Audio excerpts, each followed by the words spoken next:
MHRD पे ऐसा case होंगे टेक्निकली तो भी सही ही है, वो मुझे कोई खराब नहीं लगता है। लेकिन तो इसीलिए तो सुप्रीम कोर्ट ने हमें कैंसिल भी तो कर दिया, 18 महीने उस इंटरेस्ट को माना नहीं। मैं आपको क्या बताऊं, ये जो जजमेंट है कोई एक मात्र, देखिए बोलना उचित नहीं है, लेकिन मैं भी एक शिक्षक हूँ, उस हैसियत से कहता हूँ, कोई भाषा ज्ञान जिसका ना हो, जो व्यक्ति को पढ़ना नहीं आता हो, वही ऐसा जजमेंट सिर्फ और सिर्फ लिख सकता है। आप बुरा मत मानिए मेरे बातों का, ये सच्चाई है। और अच्छा एक बात हमें बताइए, आप हमें बताइए, आपने कोर्ट का ऑर्डर पढ़ा होगा, उसमें हर जगह पे जो लोग कहते हैं कि नंदन बोहरा ने केस में ये वकील ने नहीं बोला, ये नहीं बोला, क्या नहीं बोला? सारे कोर्ट के ऑर्डर में तो लिखा हुआ है, कोई पॉइंट ऐसी छुट्टी हुई जो नहीं बोला गया? ये जो जज जो जजमेंट लिखा है, मैं आपको एक बात बताऊं, आप कभी बारिश आता है, ठीक है, वो बिना बदल के आता है, वही बच्चा अगर लिखेगा, हाँ, कोई जो बच्चा अगर लिखेगा कि बारिश हो रहा था, उसका जाहिर सा मतलब होता है क्या कि बादल था आसमान में, बिना बदल के तो बरसात हो ही नहीं सकता। बिना बदल के बरसात वो एक दूसरा ही मुहावरा है, उसका अलग अर्थ है। तो जो 18 महीने का हमारा रिकॉग्निशन ऑर्डर में लिखा है, वो स्टैंडअलोन कोई वर्ड नहीं है। वो जब भी उसको नाम लिया जाएगा, जब भी आपका नाम लिया जाता है, आपका जो पुरखों का दिया हुआ जो सरनेम होता है उसके साथ दिया जाता है ना, आपका नाम एक अकेला नाम में कोई महत्व नहीं है। जब उसका नाम आपके परिवार का सरनेम से जुड़ता है तब जाके आप कंप्लीट होते हो। ठीक वैसे ही जो 18 मंथ है वो उस 6 मंथ सब्सटेंस के साथ ही कंप्लीट होता है। तो अगर जिसको कोई भाषा ज्ञान होगा वो इस बात को इग्नोर नहीं कर सकता, जो कि किया गया। 1 नंबर। 2 नंबर, MHRD का वो लेटर आपके पास है? मैं आपको डेट बताता हूँ, 1 सेकंड रुक जाइए। MHRD का एक लेटर था, हमारे पास सब डॉक्यूमेंट है। 1 सेकंड सुन लीजिए, 1 सेकंड। क्या पता टैली कर लेते ना एक बार, है या नहीं है। ये सुप्रीम कोर्ट में केस हमने भी लगा के रखा है, तो कुछ तो है ही हमारे पास भी। तो ये है 21 अगस्त 2017 का एक लेटर है आपके पास? ये है हमारे पास है। इसमें अगर आप देखेंगे, इसमें लिखा गया है आपका 2 ईयर ड्यूरेशन, ठीक है। अब मैं पढ़ता हूँ इसको। As the duration program is of 2 year duration, ये साफ और साफ लिखा हुआ है। तो जो 2 इयर्स का ड्यूरेशन का कोर्स होता है, उसको कोई अगर 18 मंथ लिखता है, जो कि साफ और साफ तौर पे लिखा हुआ है 2 इयर्स है, तो इंटेंशन 2 इयर्स था, लेकिन समय ना होने की वजह से इसमें 18 महीने, तो उसको कोई 18 मंथ दिन कैसे लिख सकता है? तो लेकिन लिख दिया गया ना, सुप्रीम कोर्ट ने ऑर्डर में लिख दिया ना, खाली अपने बलबूते पे, क्योंकि मैं राजा हूँ इसीलिए सही है। इस उसके साथ क्या कहते हैं उसको, मनमानी जो होता तानाशाही, इस तानाशाही के साथ ये ऑर्डर लिखा गया है। अभी जो हो गया, इसको कुछ कर नहीं सकते इस टाइम पे, लेकिन जो है हमने किसी कायदे करके, किसी टाइप कुछ भी करके हो, इसको दूसरा बेंच में लगाया है। आपको तो ये दिख ही रहा होगा। नहीं, हमने आपको देखा उसमें लगाए हैं दूसरे बेंच में, लेकिन वो एक्सेप्ट करेगा कि नहीं करेगा वो तो फिर हो सकता है उसी बेंच में। अभी 2 दिन हियरिंग अपना हो चुका है, आपको मालूम होगा शायद। हाँ, 29 जनवरी को डेट लगी आपकी। 2 दिन हो चुका है ऑलरेडी, इसका हियरिंग सुनवाई हो चुका है, और हमारा वकील साहब था। अभी तक ना बेंच ट्रांसफर हुआ है ना ही कुछ हुआ है। तो और मैडम ने ये भी कहा है 29 तारीख को हम सुनेंगे।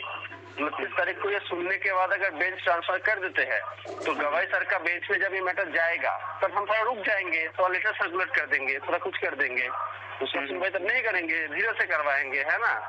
वो अपना भी स्ट्रेटेजी है। वो तो सही है, जब तक कुछ अपने बेस आधार हो जाएगा, गवई सर के उसमें बेंच में जाता है तो कुछ आधार रह के जाएंगे तो बेस्ट रहेगा। नहीं तो खारिज कर देंगे तुरंत। ऐसा भी नहीं है, खारिज कैसे कर देंगे, हमारा वकील भी तो बोलेगा ना। खारिज करेंगे तो सुनने के बाद खारिज करना पड़ेगा, नहीं सुनकर थोड़ी ना। नहीं, ऐसा नहीं है, वो सुनेंगे, ऐसा भी नहीं मैं कह रहा हूँ कि वो सुनेंगे नहीं, सुनेंगे, लेकिन वो सुनने के लिए भी बात है, नहीं भी सुनने के लिए बात है। टाइम का भाई उन्होंने एक बार जजमेंट कर दिया है। सुनिए, वो जो जजमेंट आया सुनना ही पड़ेगा उनको। ऐसा कभी नहीं वो कह सकते कि जहाँ पे और सबसे बड़ी बात जो है, सरकार हमारे खिलाफ नहीं गया है। हाँ, ये फायदेमंद है आपके लिए। तो सरकार ने हमारे खिलाफ हाईकोर्ट में हालांकि सबमिशन तो दिया है, लेकिन हमारे खिलाफ नहीं गया है। तो अभी तक वो है, हम अपना केस तो लड़ेंगे, लेकिन जो गैजेट का है ना सर, मुझे जो लगता है इस विषय में ना एक केस ऐसा करना चाहिए कि वो दिल्ली हाईकोर्ट में करना पड़ेगा हालांकि, क्योंकि एमएचआरडी का जुरिसडिक्शन, मतलब एमएचआरडी पे आप केस लगाना चाहेंगे तो दिल्ली हाईकोर्ट में करना है। एमएचआरडी पे ऐसा केस करे कि ये जो डिग्री है, क्योंकि एक बार आपको डीएलएड करवा दिया गया, अभी आप रेगुलर भी चाहेंगे भी तो नहीं कर पाएंगे। सही है, ठीक है। तो आप ऐसा एक पिटीशन डाला जा सकता है मेरे हिसाब से, जो मैं करने का सोच भी रहा था कि दिल्ली हाईकोर्ट में लगा देता हूँ। दिल्ली हाई कोर्ट या सुप्रीम कोर्ट? नहीं, हाई कोर्ट। सुप्रीम कोर्ट में आप डायरेक्टली नहीं जा सकते।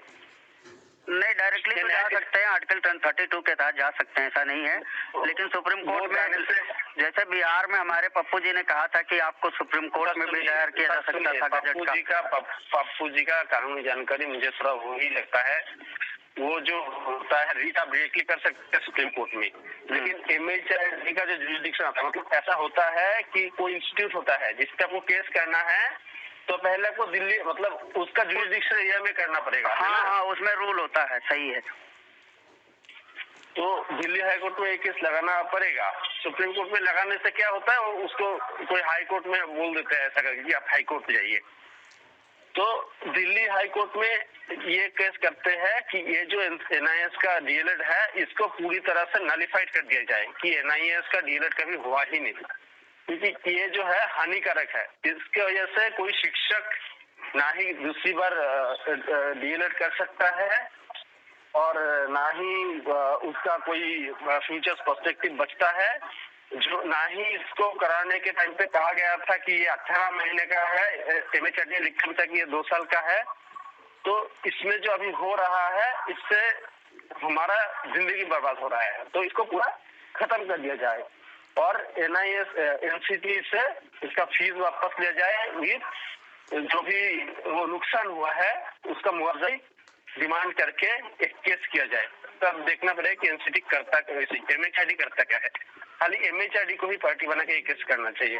तो ये मैं सोच रहा था, अगर ऐसा केस करते तो या तो एमएचआरडी को कुछ बोलना पड़ता कि भाई ये नहीं तुम इसे को लेकर सब कर सकते हो, या फिर तो ये करना पड़ता है कि इसको नलिफाइड कर, क्योंकि कोई अपना आपको आगे बढ़ने से रोक तो नहीं सकता। वो तो राइट टू जॉब का वायलेशन हो जाएगा, फंडामेंटल राइट का वायलेशन हो जाएगा, है ना। ये तो वैसे भी आरटीएक्ट 2009 का उल्लंघन वैसे भी हो गया। 18 महीने का कोर्स चला करके 2 महीना कम से कम चाहिए, प्राइवेट के लिए अलग हो जाएगा और सरकारी के लिए अलग, तो ये तो वैसे भी कैंसिल हो जाएगा।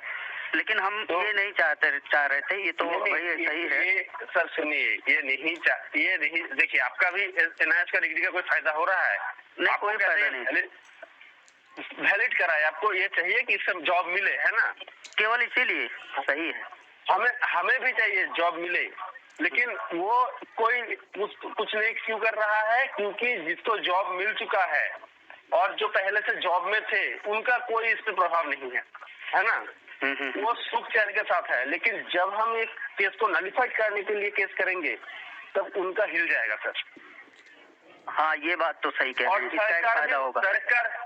सरकार भी सोचेगा कि भाई हमारा लाख जो शिक्षक है रातों रात अनट्रेन हो जाएगा, या तो फिर इसको मान्य कराओ या फिर इसको नलिफाई कराओ, 2 ही ऑप्शन बचेगा इनके पास। सही बात है। तो क्यों ना मैं ये ऐसा केस करूं कि मुझे जो ये डिग्री दिया गया, इस डिग्री को खत्म करा जाए। बिल्कुल सही कह रहे हैं, बिल्कुल सही लाइन पकड़े हैं आपने।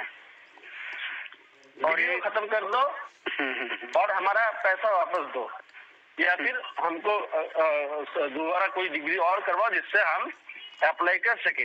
इसका फायदा ये होगा कि जो पूरे भारत में जो लोग जॉब में लग चुके हैं या तो आने वाले हैं, तो ये सब इक्वल हो जाएंगे। तो या तो इसको डिग्री को वैलिड कर देंगे सभी के लिए, या तो इस डिग्री को सब बाहर कर देंगे।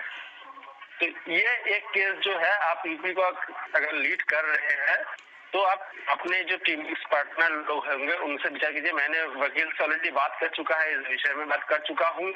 उन्होंने कहा कि 1,10,000 आएगा दिल्ली हाईकोर्ट में केस लगाने के लिए, और केस एक बार लिस्टेड हो गया तो फिर उसका सुनवाई कोई हम सुप्रीम कोर्ट का वकील से दिल्ली हाईकोर्ट में करवाएंगे। एक बार दिल्ली हाईकोर्ट से कोई आदेश आ गया कि इस डिग्री को निरस्त कर दिया जाए, ये डिग्री का अस्तित्व तो था ही नहीं, जैसे बीएड का नहीं रहा, इसका गैजेट ही खारिज हो गया।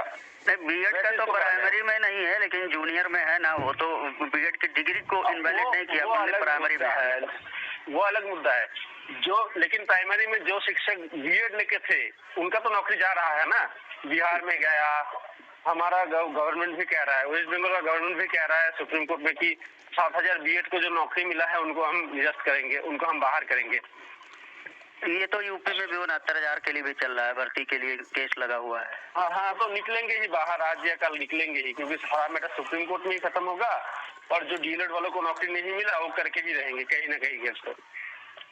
तो ऐसा केस हम क्यों न लगाए कि इस डिग्री को खत्म किया जाए, ये डिग्री का अस्तित्व को खत्म किया जाए। जो भी फीस दिया गया 12,500 रुपए का, उसको इंटरेस्ट के साथ वापस किया जाए, और जिनका ये मतलब एज निकला उनको एज रिलैक्सेशन के साथ नया डिग्री में भर्ती होने का मौका दिया जाए। हाँ, ये बात तो सही कह रहे हैं, और नहीं तो जुर्माना दीजिए जिनका समय बीत गया है 7 साल लगभग। नहीं, जुर्माना नहीं चाहिए हमको, 6 साल का इलेक्शन चाहिए और डिग्री करने का मौका चाहिए, हम कर लेंगे फिर डिग्री, दिक्कत नहीं है। ये बात सही कह रहे हैं, 6-7 साल का अगर मिल जाए तो फिर मिल जाएगा, सही है। तो कुछ तो मिले ना।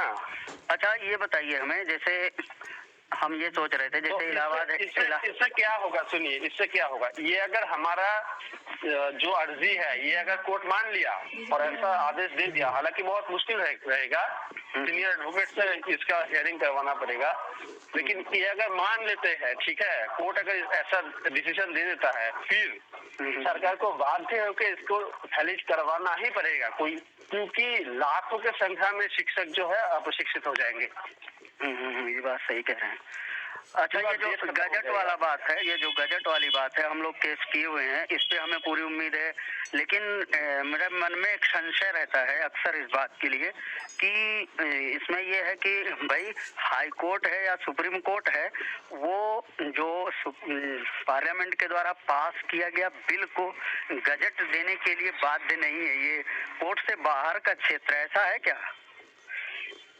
नहीं, बिल को जो पार्लियामेंट में बिल पास होता है उसको गैजेट में करने के लिए बाध्य है, नहीं तो वो जो बिल है उसका रेटिफिकेशन नहीं होता है। रेटिफिकेशन मतलब उसको लागू करना। हाँ, लागू अनुमोदन करना नहीं हो पाया, लेकिन तो ठीक है, लेकिन ऐसा अभी हाल ही में एक फैसला आया हुआ है जिसकी कॉपी हमारे पास है, उसमें लिखा हुआ है कि सुप्रीम कोर्ट इससे या कोई भी कोर्ट है वो पार्लियामेंट से बने हुए बिल को रेक्टिफाई करने के लिए केवल सरकार कर सकती है, ये कोर्ट के पास पावर नहीं है। ऐसा थोड़ा वकील साहब से सर्च करें। नहीं, ये कोर्ट तो कर ही नहीं सकते, तो सच्ची है। ऐसा करने के लिए 5 बेंच का 5 जजेस का जुडिशियरी बेंच चाहिए होता है, मतलब वो कॉन्स्टिट्यूशनल बेंच चाहिए होता है सुप्रीम कोर्ट में, हाई कोर्ट तो कर ही नहीं सकता ये। तो यहाँ तो दिक्कत हो जाएगी फिर इसमें, जो हम लोग इलाहाबाद बेंच में गजट के लिए एप्लीकेशन डाले हैं, तो ये तो दिक्कत हो जाएगी फिर। नहीं, आप जो गैजेट के आपका ये मतलब आर्जी क्या है, गैजेट को पब्लिश किया जाए या फिर नहीं, गैजेट के लिए हमने ये वैलिडिटी का कोई मामला ही नहीं है इसमें, हमने कोई सुप्रीम कोर्ट का या कोई वैलिडिटी का हमने कुछ किया ही नहीं, केवल गजट पब्लिकेशन का हमारे पास कोई डॉक्यूमेंट है जिसमें ये लिखा हुआ था कि हमको गजट पब्लिकेशन डिपार्टमेंट के मैनेजर ने लिख करके दिया है आरटीई एक्ट में कि प्रॉपर फीस नहीं जमा हुआ और पूरा प्रॉपर गाइडलाइन का पालन नहीं किया, इसके लिए गजट सही है, तो वो मिला हुआ है लेटर। नहीं, गैजेट की देखिए, अदालत मतलब जो कोर्ट है वो कुछ तो करेगा ना, कुछ तो निर्देश देगा इसमें कि भाई आप पता लगाइए हुआ क्यों नहीं, या फिर ऐसे खारिज नहीं कर देगा। आपका लिस्टिंग आप देखिए उसमें क्या होता है, और मैंने जो अभी केस दूसरा कहा है इस पे थोड़ा विचार कीजिए, थोड़ा पैसा सब लोग जोड़ेंगे तो ये एक केस को लगा सकते हैं, और अगर केस का गति अच्छा रहा फिर हम सीनियर करेंगे, 2 दिन आर्गुमेंट करेंगे सीनियर लेके, नहीं, आपने कहा है इसकी हम चर्चा करेंगे और भी लोगों से भी, और बात करेंगे अपने जो सलाहकार हैं उसमें से भी अपनी बात रखेंगे। और ये जो केस होगा ना, ये बहुत अच्छा केस होगा, क्योंकि पप्पू सर जो सुप्रीम कोर्ट जा रहे हैं उनके साथ कॉन्फ्लिक्ट भी नहीं आएगा। कैसे? कि पप्पू सर जो सुप्रीम कोर्ट जा रहे हैं वो मामला सुप्रीम कोर्ट में होगा, वो या तो फिर मतलब सक्सेसफुल हो जाएंगे तो हम अपना केस विड्रॉ कर लेंगे, और अगर सक्सेसफुल नहीं होंगे तो फिर ये मामला तो एक बार तो सुप्रीम कोर्ट जाएगा ही। दिल्ली हाईकोर्ट में अगर हम जीतते हैं या फिर कोई भी सरकार जीतता है तो मामला सुप्रीम कोर्ट जाएगा ही, और ये जो मामला होगा ये आखिरी मामला होगा फिर तो। नहीं, एक चीज तो है, पप्पू सर के पास अगर सही लीड किया जा रहा है, ऐसी स्थिति में अगर वहाँ फंड की कमी ना हो, चूंकि हम लोग जो लीड कर रहे हैं या और लोग भी जो लीड कर रहे हैं उन्हें फंडिंग की जरूरत पड़ती है, तो फंडिंग का अगर वहाँ सुप्रीम कोर्ट में पप्पू सर के विषय में जो मुझे खबर मिला, उनका अभी 50 लाख का कोटा फुलफिल हो चुका है। एक सुप्रीम कोर्ट पे केस मैं भी डाल के रखा हूँ, मेरे को भी पता है क्या होता है कॉन्फ्रेंसिंग, सीनियर एडवोकेट क्या होता है, सब पता है मुझे। हाई कोर्ट में हम लोग 1 साल से लड़ रहे हैं, ठीक है। पप्पू सर तो हाई कोर्ट में तब जीते जबकि कोई ऐसा सुप्रीम कोर्ट का वर्डिक्ट नहीं था।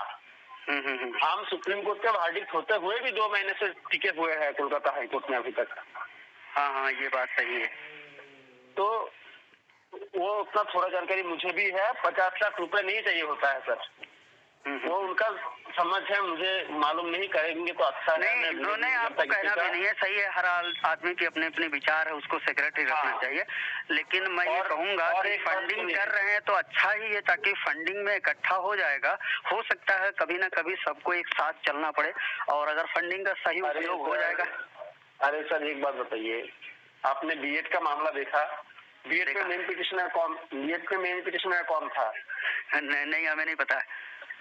वो भी वेस्ट बंगाल से ही है। सारे लोगों से मेरा वार्तालाप होता रहता है, और अरिंदम मार्जित भी है, स्वर्णजीत बसु भी है, सब लोगों से, अतिंतो धारा भी है, ठीक है, सोमेन पाल भी, सबके साथ मेरा वो परिचय है। बीएड का जो अभी केस लड़ रहे थे ना, वो सब वेस्ट बंगाल से ही लड़ रहे थे।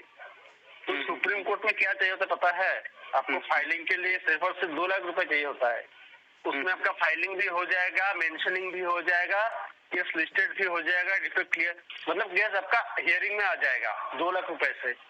और फिर आपका जो सीनियर एडवोकेट करना है, सीनियर एडवोकेट करने के लिए सीनियर एडवोकेट का रेंज होता है सर, 1.5 लाख रुपए से लेकर सीनियर एडवोकेट का फीस स्टार्ट होता है। आप वो 10 लाख तक भी हो सकता है। कपिल सिब्बल जी का 12 लाख है। जो कपिल सिब्बल जी का अगर मतलब अभी समझिए, कपिल सिब्बल जी को अगर एक बार करना है तो 12 लाख रुपए चाहिए होता है, और टोटल 15 लाख रुपए में कपिल सिब्बल जी एक बार आ जाएंगे। तो पप्पू सर को कितना चाहिए? 15 लाख। ठीक है, उस पर हम चर्चा नहीं करना चाह रहे हैं, क्योंकि वो ठीक है क्या है। आप मुझे समझे, तो इसमें जो टाइम निकला जा रहा है, उनके पास समझिए 1 करोड़ चाहिए उनको कि भाई हमको 100 दिन लड़ना है इस केस को, 100 दिन तक कपिल सिब्बल जी को जो रोक के रखना है हमारे पास, ठीक है भाई। लेकिन जो लोग निकल रहे हैं हमारे इधर वेस्ट बंगाल में लिस्ट आने वाला है, ये उनका क्या, उनका टाइम नहीं जा रहा है केस से। हाँ, ये तो है, बात सही कह रहे हैं आप। तो केस लगवा के फंडिंग बाद में भी तो कर सकते हैं ना एक बार। और ऐसा बताइए, एक बार कपिल सिब्बल जी उतरे, सब हुआ, लेकिन केस डिसमिस हो गया, तो वो तो सही बात है। तो फिर पैसे का क्या होगा? नहीं, ये असल में उस पर मैं चर्चा भी नहीं चाह रहा हूँ, क्योंकि हर आदमी के अपने अपने ही विचार होते हैं। और मैं ये बात क्यों कर रहा हूँ? मैंने एक बार भी कहा आपसे कि पप्पू सर खराब कर रहे हैं। नहीं, कभी नहीं। लेकिन उनको इतना धीरज नहीं करना चाहिए। मैं सिर्फ और सिर्फ यही बात करना चाह रहा हूँ। मैंने उनकी क्रिटिसाइज भी नहीं किया, कभी कुछ नहीं बोला। मैं अपना केस लड़ रहा हूँ क्योंकि हमें अभी जरूरत है। जी, बिल्कुल, आपका फंडामेंटल राइट है, ऑनगोइंग प्रोसेस है, उसमें तो आपका अधिकार है लड़ना। तो पप्पू सर लेकिन बार यही कहते हैं कि भाई इनका केस विड्रॉ करवाइए, ये करवाइए, तो मैं रिप्लाई नहीं करता इनका। नहीं, ये तो गलत है। सही है, उनके पास सही है, लेकिन उनको अगर मतलब केस करना ही था तो वो कर सकते थे। इतना फंड इकट्ठा होने का वेट नहीं भी करते तो भी चलता। अच्छा, आप सर्विस में हो चुके हैं कि अभी आउट ऑफ में है, मतलब आने वाले में है? नहीं, मैं अभी वो हूँ, मतलब पैनल जो आने वाला है उसमें से निकाले जाऊंगा, ऐसा है। अच्छा, कुछ लोग का रिजल्ट भी आने वाला है पश्चिम बंगाल में 6-7 दिन में। अरे मैं उसी में हूँ। हाँ हाँ, उसमें से हमारे पास भी कई लोग कॉल कर रहे हैं, तो हमने कहा ठीक है कौशिक दास सर का नंबर दीजिए, हम थोड़ा सा बात करेंगे, चर्चा पर बात होगी और भी। तो नंबर हमारा सेव कर लीजिएगा। मैं मकसूद आलम हूँ जी। ये केस तो मैं जरूर करूंगा कि पूरा देश से ये डिग्री को निरस्त कराया जाए, अगर मेरा नौकरी नहीं लगेगा तो समझ रहे बात को। जी जी। अगर वेस्ट बंगाल का लिस्ट में एनआईएस नहीं रहेगा तो ये डिग्री पूरा देश में खारिज कराने के लिए केस में बिल्कुल करूंगा और करूंगा। मैं ये कहता हूँ क्योंकि आप ही ये पहला पर्सन है जिसको मैंने ये वाला प्लान बताया है, ठीक है जी। तो आप भी थोड़ा इसे विचार कीजिए, अगर साथ में कर सकते हैं कि यूपी में किसी का नौकरी लगा भी नहीं कहीं। नहीं सही कह रहे हैं, बिल्कुल। इस डिग्री को क्यों ना हटाए, क्यों ना 5 साल का एज रिलैक्सेशन ले और कुछ मुआवजा लेके एक डिग्री करने का मौका मिल जाए तो हमारे लिए ठीक है। लेकिन ये होगा नहीं, होगा क्या, सरकार इसको मान्य कराएगा। ऐसा अगर नौबत आ गया कि भाई या तो डिग्री रहेगा या तो नहीं रहेगा, तो सरकार मान्य कराने के लिए बाध्य हो जाएगा। जी जी जी।